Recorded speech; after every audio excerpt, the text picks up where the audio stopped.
السلام علیکم ورحمۃ اللہ۔ سب سے بڑا مسئلہ یہی ہے میرے بھائی کہ آپ کو اس کے علاوہ کوئی آپشن نظر ہی نہیں آتا ہے۔ جو اصل آپشن ہے ادھر آپ کا دھیان ہی نہیں جاتا ہے، اور یہ کہہ رہے ہیں کہ سب کو اپنے اپنے لیڈر کی فکر پڑی ہے، اور اسلام کی فکر کسی کو نہیں۔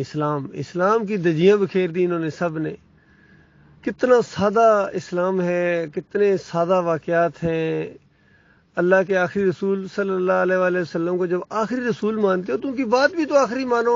دل کے اندر یقین ہی نہیں پیدا ہوتا آپ کو، خاص کر دینداروں کے دماغوں کے اندر یہ یقین نہیں پیدا ہو رہا ہے۔ ان کا کام تھا لوگوں میں یقین پیدا کرنا کہ نبی صلی اللہ علیہ وآلہ وسلم نے کون سا مسئلہ اٹھایا تھا۔ اس سے زیادہ برے حالات تھے، اس سے زیادہ فحاشی تھی، اس سے زیادہ غربت تھی، معاشی تنگی تھی، اور لڑائی جھگڑے اس سے زیادہ تھے، نفرتیں اس سے زیادہ تھیں۔ لیکن اللہ کے آخری رسول صلی اللہ علیہ وآلہ وسلم نے تمام انبیاء کی سنت کے مطابق اور اللہ کے حکم کے مطابق الہکم الہ واحد لا الہ الا هو الرحمن کا مسئلہ اٹھایا کہ لوگوں تمہارا مالک ایک ہے، تمہارا داتا ایک ہے، دستگیر ایک ہے، مشکل کشا ایک ہے، حاجت روا ایک ہے، بغیر واسطے وسیلے کے اس کو پکارو۔ دل کے وسوسے وہ جاننے والا ہے، ہر زبان کا خالق وہ ہے، نہ نیند نہ اونگ۔ اس کے علاوہ یہ جو کچھ کر رہے ہو سب شرک کر رہے ہو، چاہے ابراہیم علیہ السلام کو پکارتے ہو، لات منات حبل کو پکارتے ہو، عیسیٰ علیہ السلام کو پکارتے ہو، ان کی بھی مورتی وہاں رکھی گئی تھی بیت اللہ کے اندر، اور یہ تمہارے سردار ہیں۔ اپنی سرداری کی وجہ سے تمہیں اپنا غلام انہوں نے بنایا ہوا ہے۔ تم غلام نہیں ہو، تم اللہ کے بندے ہو، اور تمہاری بندگی کا امتحان ہے۔ جیسے بھی حالات ہوں تم نے اللہ کے ساتھ شرک نہیں کرنا ہے۔ یہ نقطہ سمجھ آ گیا تھا بلال رضی اللہ تعالیٰ عنہ کو اور دوسرے اس طرح کے لوگوں کو۔ جب مارتے تھے، وہ پیٹتے تھے، اذیتیں دیتے تھے، تو منہ پر ایک تھا احد احد، وہ لبیک یا رسول اللہ کے نعرے نہیں لگاتے تھے، یا علی مدد کے نعرے نہیں لگاتے تھے، یا ابراہیم اگسنی کے نعرے نہیں لگاتے تھے۔ انہی کے ساتھ تو ان کی معاذ آئی تھی، شرک اور کفر کے خلاف تو وہ اٹھے تھے۔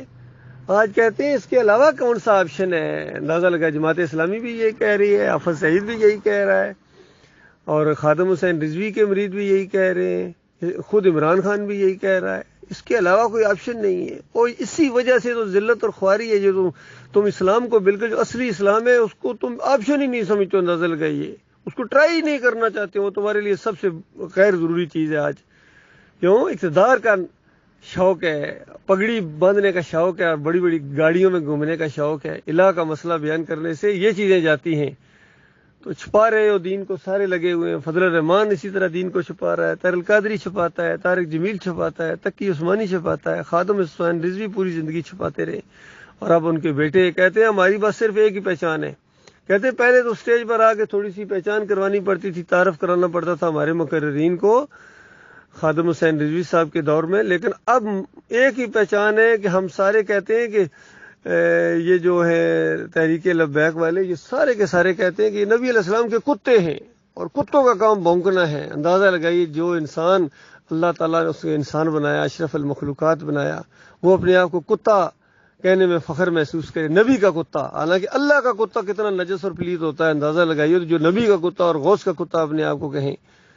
پھر عقیدے کے اندر خرابیاں ہیں اللہ کے بندوں، یہ خرابی ہے عقیدے کی کہ نبی علیہ السلام غیب جانتے ہیں، ان کے واسطے وسیلے سے پکارا جائے، یا تعویذ گنڈا اس پر بھروسہ کیا جائے۔ جمہوریت کا نظام بذات خود مشرکانہ نظام ہے، تو یہ مشرکانہ نظام کے ذریعے آپ اسلامی ریاست لے آئیں گے، مدینہ کی ریاست بنا دیں گے، اس کے لیے کیا کچھ نہیں کرنا پڑ رہا ہے آپ کو۔ تو یہ بالکل بے دینی ہے، یہ اللہ کے ساتھ فراڈ ہے، اپنے ساتھ فراڈ ہے، انسانوں کے ساتھ، مسلمانوں کے ساتھ فراڈ ہے۔ تو للہ اس فریب سے نکلو، اور صحیح معنوں میں اگر دین کا کام کرنا، اسلام کو نافذ ہوتے دیکھنا چاہتے ہو تو ایمان کی آواز، پہلے خود ایمان لاؤ، پہلے خود مسلم بنو۔ یہ بریلوی نہ بنو، دیوبندی نہ بنو، اہل حدیث نہ بنو، سلفی نہ بنو، شیعہ نہ بنو، قادیانی نہ بنو۔ یہ سارے فرقے ہیں، مسلک ہیں، کفر ہے، اللہ کی کتاب کا انکار ہے، اللہ کے غضب کو بھڑکانے والی یہ چیزیں ہیں۔ تو للہ بڑی سادہ سی بات آپ کے سامنے ہے، مانو گے اپنا بھلا کرو گے، نہیں مانو گے تو یاد رکھنا اللہ نے جہنم بہت بڑی بنائی ہے، حل من مزید، حل من مزید کی پکاریں لگائے گی۔ کوئی اور بدماش بھی ہے، کوئی اور بھی ہے اللہ کے کو شرک کے ساتھ گالیاں دینے والا، اور بھی ہے کوئی بدماش، پارٹی سمیت آ جائے یا اپنے لیڈروں سمیت آ جائے، سارے جاؤ گے بالکل اس کے اندر، آخری تمہارا سٹاپ وہی ہے۔ نہ ہو ایمان کی طرف، ایمان خالص تمہیں چبھتا ہے، ایمان خالص تو میں آپشن بھی نظر نہیں آتا، حالانکہ یہ آپشن نہیں، یہ ضروری ہے، یہ مجبوری ہے ایمان عقیدے کی طرف آنا، اس کے بغیر تمہاری جان چھوٹنے والی نہیں ہے۔